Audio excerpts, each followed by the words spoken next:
Assalamualaikum warahmatullahi wabarakatuh. Jumpa lagi di channel Global Eksakta, tempat nyaman belajar sains dan matematika.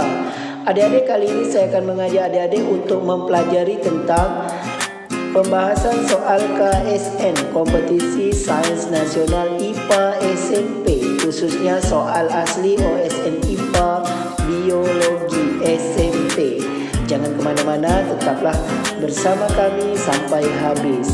Bagi yang baru bergabung, mohon dukungannya agar channel kami terus berkembang dengan menekan tombol subscribe dan aktifkan lonceng notifikasinya agar tidak ketinggalan dengan video-video terbaru dari kami. Adik-adik, langsung saja kita bahas soal yang pertama, yaitu soal asli OSN IPA yang pernah muncul di OSN IPA ya. Soal nomor 1 ya, yaitu seorang wanita bergolongan darah B menikah dengan seorang pria bergolongan darah A. Pasangan ini mendapatkan anak pertama mereka bergolongan darah O. Kemudian kemungkinan anak mereka yang kedua lahir bergolongan darah A berpeluang sebesar apakah 1/2 atau 1/4 atau 1/8 atau 1/16. Oke adik-adik, yang pertama yang harus adik-adik ketahui adalah adik-adik harus tahu ya bahwa apa saja pasangan alel untuk golongan darah ini ya. Ini kita lihat dulu adik-adik, ini wanita berarti ibunya ya, berarti ibu bergolongan darah B menikah dengan ayahnya bergolongan darah A. Oke, untuk golongan darah B ya, jika dia homozigot, maka pasangan alelnya adalah IB. Tapi kalau heterozigot, IBIO. Jadi untuk golongan darah B itu kemungkinan pasangan alelnya adalah IB atau IBIO ya adik-adik. Untuk golongan darah A, untuk pasangan alel untuk yang homozigot itu IA. Untuk yang heterozigot itu IAIO. Oke adik-adik, kemungkinan ya karena golongan darah O, kalau anak yang pertama golongan darah O itu pasangan alelnya IOIO.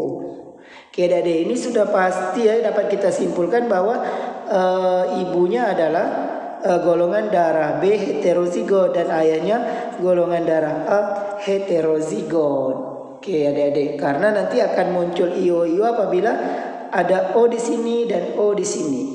Oke adik-adik, untuk gampangnya adik-adik kita buat papan catur ya adik-adik, seperti ini supaya adik-adik lebih paham ya.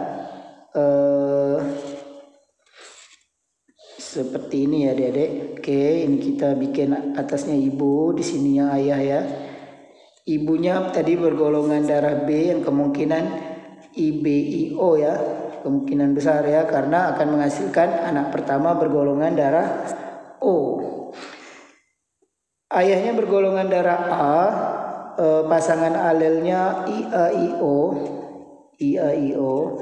Maka ini kita silamkan IA dengan IB jadi IAIB, IA dengan IO IAIO, IO dengan IB IBIO, yang O terakhir ya adik-adik, IO dengan IO IOIO. Ini yang anak yang pertamanya, yaitu yang bergolongan darah O tadi ya.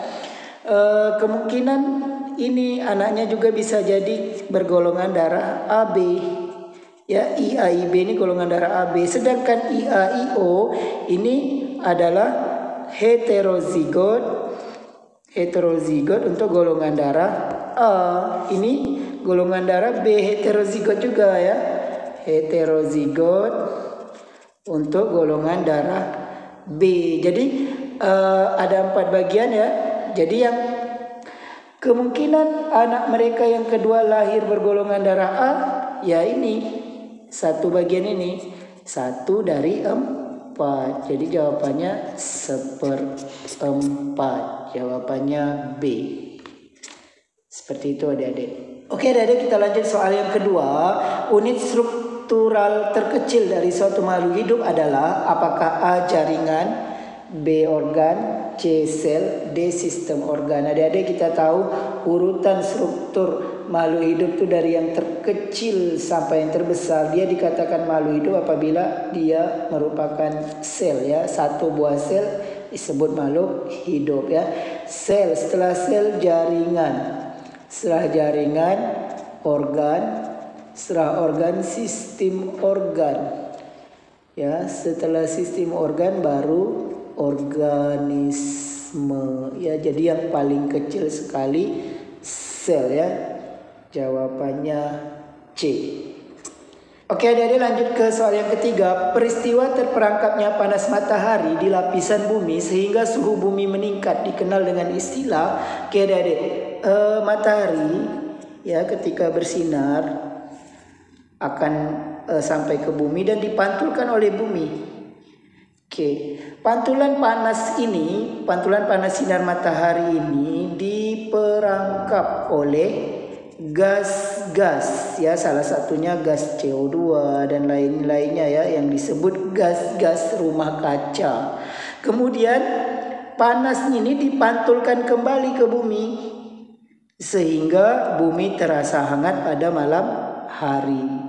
Jika tidak terjadi seperti ini ya, jika tidak diperangkap panas ini, maka bumi akan sangat ekstrim dingin pada malam hari sehingga makhluk hidup tidak bisa hidup di permukaan bumi. Jadi peristiwa terperangkapnya panas ini dan dipantulkan lagi ke bumi sehingga bumi menjadi hangat pada malam hari, ini disebut efek rumah kaca. Jawabannya A. Adik-adik, kita lanjut ke soal yang keempat ya adik-adik. Ini tentang struktur organisasi kehidupan ya, organel sel ya. Ini sering muncul ya adik-adik soal organel sel ini. Jadi adik-adik harus ingat bentuk dari organel sel, selain bentuk fungsinya, kemudian kombinasi bentuk dan fungsi ya. Kadang-kadang soal organel sel ini adalah gabungan gambar dengan fungsi. Jadi adik-adik harus ingat. Oke adik-adik, untuk soal yang keempat nih, organel sel yang berperan dalam transportasi apakah? Badan Golgi, lisosom, retikulum endoplasma atau ribosom. Oke adik-adik, untuk badan Golgi ini fungsinya adalah sekresi zat. Untuk lisosom ini mencerna zat yang masuk ya, mencerna zat yang masuk dalam sel ya.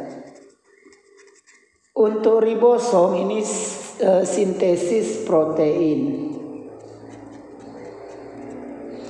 Oke adik-adik, untuk retikulum endoplasma ini yang fungsinya sebagai transportasi. Dia terdiri atas dua, yaitu untuk transportasi dari protein itu retikulum endoplasma kasar ya. Untuk yang halus itu transportasi lemak atau lipid ya. Transportasi lemak atau lipid. Oke, demikian adik-adik. Adik-adik, kita lanjut ke soal yang nomor 5. Ilmuwan yang termasuk pendukung abiogenesis adalah, oke adik-adik, teori abiogenesis ini adalah teori yang menyatakan bahwa makhluk hidup berasal dari benda mati. Sedangkan kebalikannya adalah teori biogenesis, yaitu teori yang menyatakan makhluk hidup berasal dari makhluk hidup lainnya. Oke, untuk teori abiogenesis ya, kata kita ingat aja huruf A, berarti tidak, makhluk hidup berasal dari makhluk tidak hidup atau benda mati. Yaitu pendukungnya yang pertama itu Aristoteles ya, Aristoteles, kemudian dilanjutkan oleh Anthony N. Leeuwenhoek ya, Nero L ya deh, Leeuwenhoek. Kemudian yang ketiga John Needham. Oke, opsinya sudah jelas, nanti John Needham ya adik-adik. John Needham ini ya, hasil pengamatannya adalah bahwa mikroba berasal dari air rebusan daging ya. Jadi ada air rebusan daging ya sebagai bahan untuk penelitiannya. Jadi di sini John Needham menyimpulkan bahwa mikroba itu berasal dari air rebusan daging. Sedangkan air dari rebusan daging itu adalah benda mati ya. Untuk Francisco Redi dan Lazzaro Spallanzani ini sudah jelas ya adik-adik dari biogenesis ya, dimana untuk Francisco Redi ya kesimpulannya belatung berasal dari lalat-lalat yang masuk ke dalam toples yang hinggap ke daging dan bertelur di sana. Dimana di sini Francisco Redi mempraktekkan bahwa ada dua toples ya, yang satu berisi daging yang ditutup, yang satu terbuka ya. Jadi yang terbuka ini akhirnya busuk dan menimbulkan belatung ya. Jadi Francisco Redi menyimpulkan bahwa makhluk hidup berasal dari makhluk hidup lainnya, yaitu belatung berasal dari lalat-lalat tadi yang bertelur di daging. Lazzaro Spallanzani begitu juga ya. Ini juga teori biogenesis. Untuk Miller menyimpulkan bahwa pembentukan makhluk hidup berasal dari materi organik atau secara kimiawi. Oke adik-adik, jadi jawabannya adalah John Needham atau Needham D. Adik-adik, kita lanjut ke soal yang ke-6. Bagian dari organ reproduksi yang berfungsi untuk mengangkut sperma ke vesika seminalis adalah, oke, ini sudah jelas ya adik-adik, vas deferens. Kelenjar vas deferens ini adalah kelenjar yang berfungsi untuk mengangkut sperma ke vesika seminalis. Oke adik-adik, kita lanjut ke soal yang nomor 7. Warna bunga mawar ada yang berwarna merah, kemudian ada berwarna putih, ada berwarna kuning. Hal ini menunjukkan keanekaragaman tingkat apa? Apakah gen, spesies, ekosistem, atau komunitas? Oke adik-adik, ini jawabannya adalah keanekaragaman tingkat gen. Di mana keanekaragaman tingkat gen ini yaitu menunjukkan sifat-sifat berbeda dari makhluk hidup. Salah satunya adalah warna. Ya, seperti itu adik-adik. Oke adik-adik, kita lanjut ke soal yang ke-8. Di bawah ini pengertian reproduksi yang tepat adalah kemampuan makhluk hidup untuk A. beradaptasi dengan lingkungan, B. bertahan hidup, C. menduplikasikan diri, D. menghasilkan keturunan. Oke adik-adik, reproduksi sudah jelas ya, menghasilkan keturunan. Jawabannya D. Adik-adik, semoga informasi singkat kali ini dapat membantu adik-adik yang lagi persiapan menghadapi KSN, Kompetisi Sains Nasional IPA SMP, khususnya soal-soal pembahasan biologi, soal asli OSN IPA SMP. Demikian video kita kali ini. Terima kasih atas perhatiannya. Sampai jumpa pada video yang berikutnya. Jangan lupa like, share, dan subscribe.